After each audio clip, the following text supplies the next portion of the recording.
Makes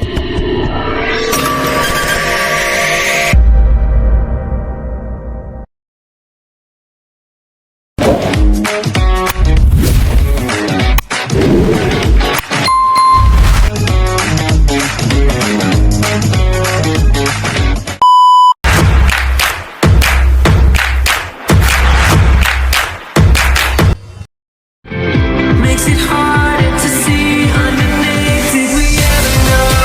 Did we ever know? Did we ever know? Is it all inside of my head? Maybe you still think I don't care, but all I need is you. Yeah, you know it's true. Yeah, you know it's true. Forget about where we are and let go. We're so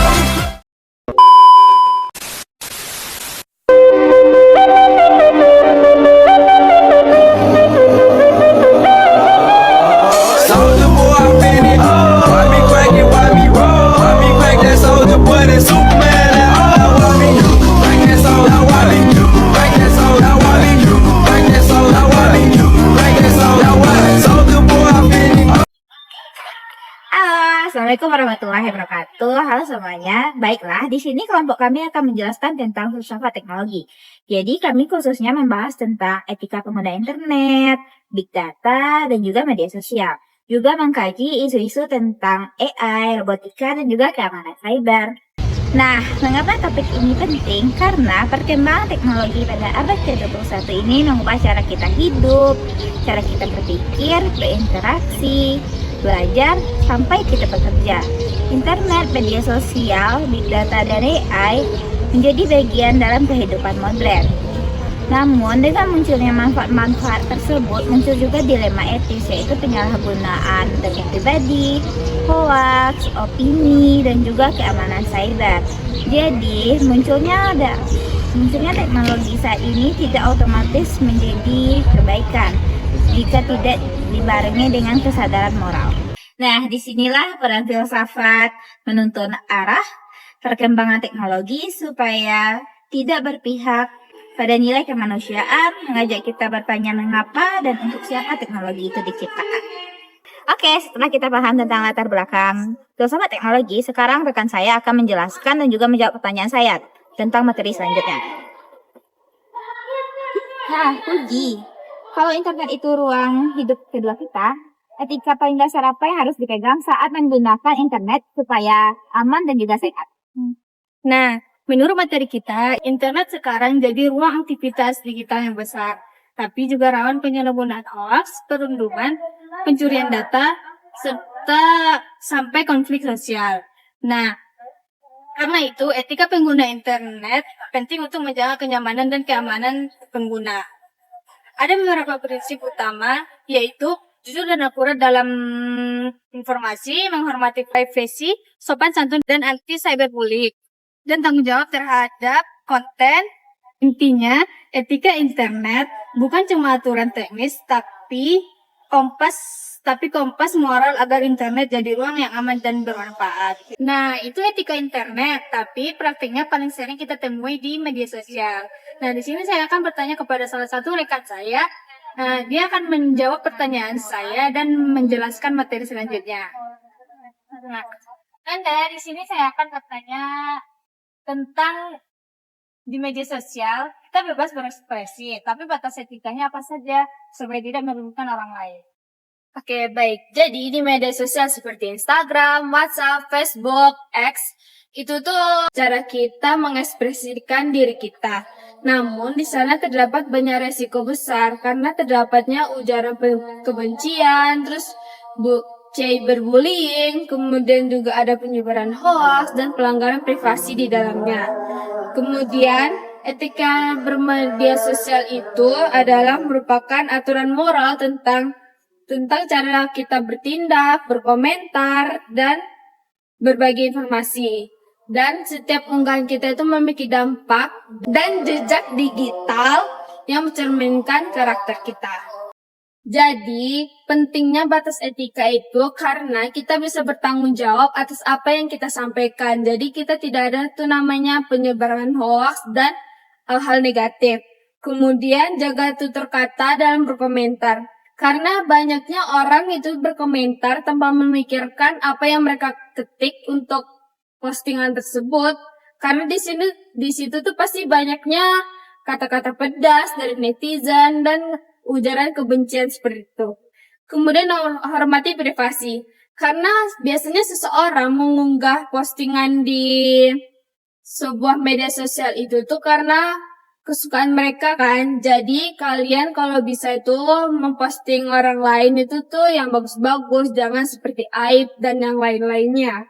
Kemudian hindari saran dan diskriminasi, ujaran kebencian. Jadi kalau bisa tutup yang kita posting itu positif-positif aja tanpa adanya hal-hal negatif dan ujaran kebencian. Jadi tujuan bermedia sosial itu adalah kita pakai harusnya tuh untuk hal-hal yang positif, jangan yang negatif. Nah, selanjutnya kita akan masuk ke isu yang lebih besar atau skala yang lebih besar, yaitu dampak dalam jumlah masif. Nah, jadi di sini saya akan bertanya kepada rekan saya dan beliau akan menjawab dan menjelaskan apa yang akan saya tanyakan. Baik, saya akan tanya langsung.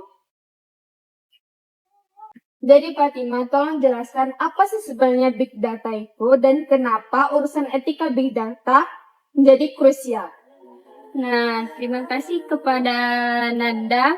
Baiklah, di sini saya akan menjelaskan tentang Big Data dan kenapa Big Data ini bisa jadi krusial. Nah, Big Data adalah kumpulan data yang sangat besar, kompleks, terus bertambah, lalu dianalisis untuk menemukan perilaku dan kecenderungan.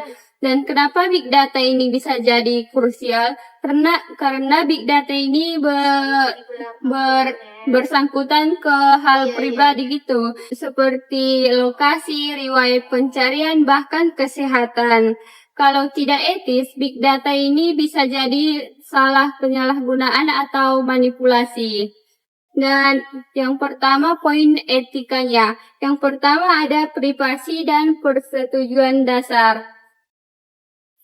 Pengumpulan data harus transparan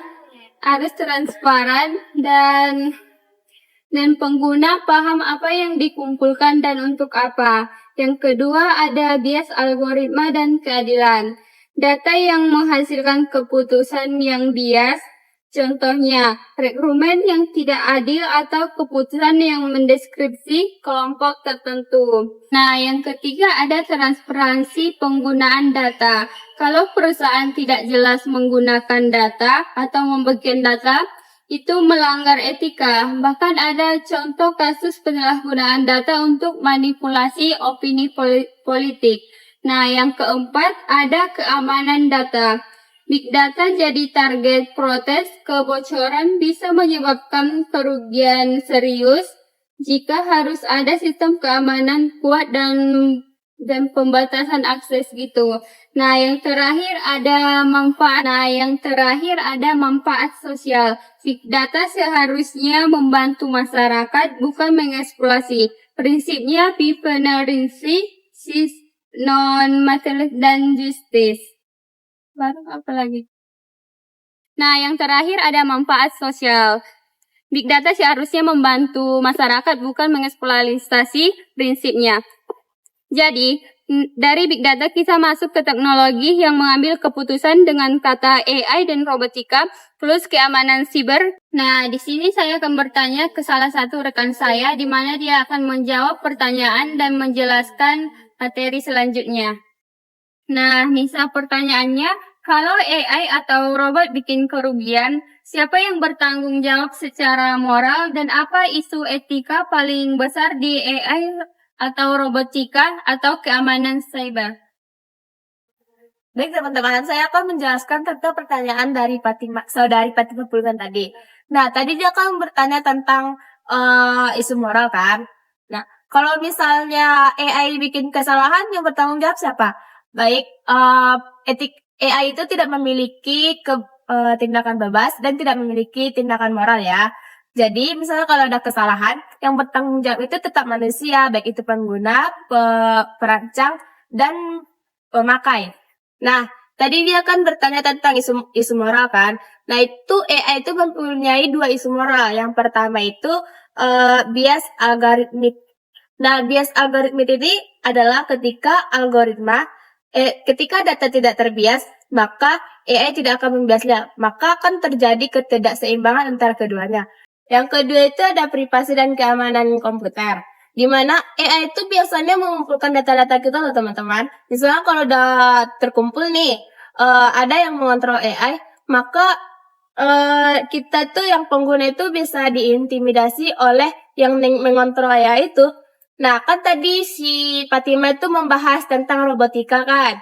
Nah, robotika itu juga sama seperti AI. Dia tidak memiliki moral seperti manusia. Dia itu misalnya kalau terjadi kesalahan seperti robotika pada kesehatan, robotika pada industri, maka yang menjadi penanggung jawabnya itu ya tetap manusia, baik operatornya, baik penggunanya, baik penciptanya. Nah teman-teman, semakin tingginya pendidikan tentang robotika ini, maka semakin tingkatnya juga pengangguran pada manusia. Mengapa demikian? Karena robotika itu bisa menggantikan kerjanya manusia. Nah yang kedua itu ada keamanan cyber.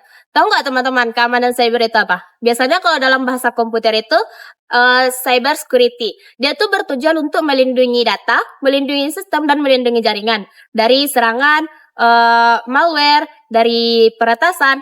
Nah itu dia bertujuan untuk melindungi data tersebut. Nah tadi kan saya sudah membahas tentang isi moral nih. Saya ingin bertanya kepada rekan saya tentang pendapat filsafat teknologi. Nah, baik saya akan bertanya kepada Firky. Apakah pendapat filsafat teknologi terkait teknologi itu netral atau cuma syarat nilai aja? Terus jelaskan secara sintesis. Baik. Jadi dia ada dua pandangan. Yang pertama itu teknologi netral. Teknologi dianggap nilai tidak mempunyai moral bawaan. Tergantung manusia yang memakainya. Jadi tanggung jawab etis itu tetap di manusia yang memakai, merancang, dan menggunakannya. Kedua, teknologi syarat nilai. Teknologi tidak sepenuhnya netral karena sejak desain dan penerapannya bisa membawa arah nilai dan berbagai kepentingan tertentu. Dalam materi kita disebutkan keterkaitan pemilih Heidegger dan London Wiener. Bahwa teknologi dapat membentuk cara pandang bukan dari punya dampak politik dan sosial.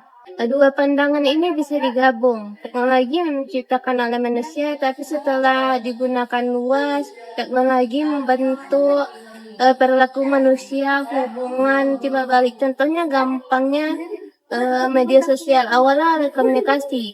Jadi di sini saya akan menanyakan apa kesimpulan dari materi yang kami bahas kepada rekan saya.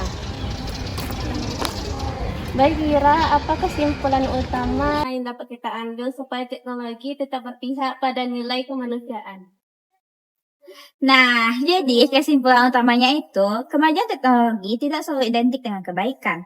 Internet, media sosial, big data, AI, dan juga robotika semuanya bermanfaat, tapi akan membawa resiko jika tidak digunakan dengan kesadaran etis. Oleh karena itu, etika penggunaan harus ada agar pengguna tidak menjadi pengguna yang pasif dan juga bertanggung jawab. Nah, sekian kesimpulan utamanya.